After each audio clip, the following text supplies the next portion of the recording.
I come to serve. A couple years ago, when I first began using my YouTube channel to produce these sorts of videos, things meant other than just for my sake, memories to keep recorded, but things that other people might view. I began doing some movie and TV reviews focused around Star Trek. I called them Trekisodes, kind of branched out from there. Now I've been doing it a while. I set up a nice studio upstairs in my house just for my YouTube nerd stuff. And I was rewatching one of my favorite bits of Star Trek fan fiction on YouTube. And I thought, the last time I talked about it, the only time I talked about it, it's been a while. It was done like in the hallway with a blank wall or something. It was more primitive. So I want to come back to it, especially now in an era of what we've got on streaming services, of Kurtzman Trek, of the conflict within fandom. And not because I want to talk about that yet again, but my goodness, I'm rewatching this Star Trek Aurora, and it's so good that I just have to share the love, and I wanted to revisit it.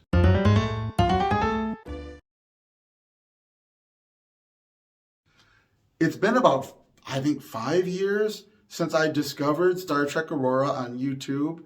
There's animated series. There's only 2 episodes of it that exist. And I assume that's going to be it, especially with the changes that were made by the studios cracking down on fan fiction. We had a lot of good fan fiction for a while. There were some episodes of Star Trek The New Voyages that I liked. I really liked most of Star Trek Continues, though the later ones started to lean towards that era of woke. There's a couple of good short ones out there that exist within the restrictions that were imposed by the studios. The Holy Core was a good episode. A Chance Encounter was a good episode. But I have to say Star Trek Aurora is my favorite.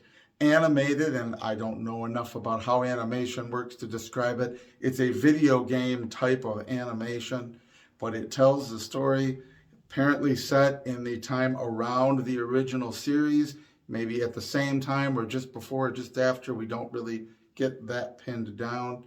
Star Trek Aurora tells the story of a cargo ship, Captain Kara Carpenter, and her first mate, only crew member, Tulane, who is a Vulcan, and their adventures transporting crew around the final frontier. In some sense, it's a little bit Deep Space Nine. It's a little bit Space Station K7 from The Trouble with Tribbles.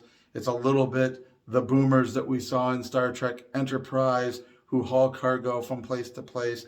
There's all of this mixture. It gives it a consistent aesthetic of feeling like Star Trek in a classic era, somewhere after the time of Enterprise, just before the time of James Kirk, somewhere in there or consistent or coexistent with it. We don't get a lot of the details. Now, at some point, we do see Captain Carpenter goes to a parallel reality where her other self is in Starfleet, and all of that aesthetic is like the original series. So it definitely puts it closer to that ballpark.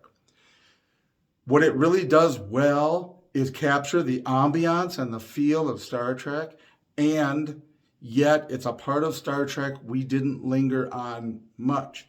It was something we saw on Star Trek, but it wasn't something that any Star Trek was based entirely around. We maybe saw a little bit more in Enterprise of the cargo vessels and these other things than we did on the original series. But we never really lived there long enough to say, for sure, long term, this is what it ought to be. Aurora gives us that. And it gives us it so well that it is entirely and completely plausible to be exactly what it intends to be. It feels like you're in this part, maybe a remote corner of the final frontier, on the edge of the final frontier, out near the ever-expanding exploration, but you're out there on the edge at space stations, alien worlds, traveling in a cargo ship, seeing other cargo vessels and other types of craft. It completely feels like it fits within the Star Trek universe. The writers, creators highlighted this by all of the what we now call Easter eggs. There's so many homages to the original series and other Star Treks when you look at things like the posters in the hallways, the businesses being advertised. There's even a t-shirt for a Childress Mining Corporation, which is a reference to one of the appearances with Harry Mudd and the potion that made women attractive. There's so many of these little tidbits in there that I notice new ones almost every time I watch it, and I wouldn't even possibly attempt to list them all. Everything about the aesthetic of the ship itself, Aurora, it has this look vaguely like the Star Drive section of a Constitution-class ship, but without a neck or saucer. Yet it's not exactly that either. It's tweaked enough that it is clearly unique. The captain mentions it is adapted from an old, I believe, a Monitor-class gunship left over from the Earth-Romulan War, and now it is a cargo vessel, and that plays into the plot in the pilot. We get an incredible amount of character development right off. I think it benefits from having a smaller crew, a smaller cast in that sense. You're able to have peripheral characters, but really being able to focus on the captain and her past, things that happened to her and how she became who she is in the pilot when she goes to the other universe and meets her parallel self, who made a whole lot of different decisions. We get a lot of this exploration of her character at once without the clutter of having to meet a whole ensemble crew of 6 or 7 Starfleet personnel in various roles because of the way the show is designed. In the second episode, we get the return of Harry Mudd. Harry Mudd, who had appeared in 2 episodes of the original series.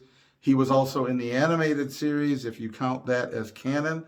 He shows up here peddling another potion, one which causes people to sometimes spontaneously change gender, which works out hilariously in the course of the episode, with Tulane changing into a man and a Klingon captain who is on the warpath hunting down Harry Mudd because he has become a she, though ultimately he decides to remain a she, which I don't know if there's anything quite more Star Trek than their ability to be able to focus on something that could be controversial societally or politically in a science fiction setting, and to do it with a level of sincerity and good humor that makes it feel totally inoffensive. Like there's nothing about the whole storyline with people swapping genders feels like, well, anything you'd make like it today.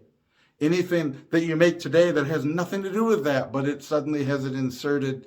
Star Trek Aurora has that in there, and yet there's nothing to it. It's completely enjoyable. You empathize with the people involved. You're actually pleased for the outcome, and you're happy.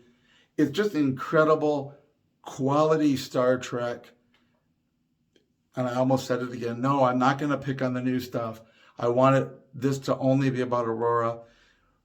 In the absence of Star Trek that we find fulfilling, and there are the fan fictions out there that can do this good job, Star Trek Aurora has got to be my favorite. And that's hard to pick.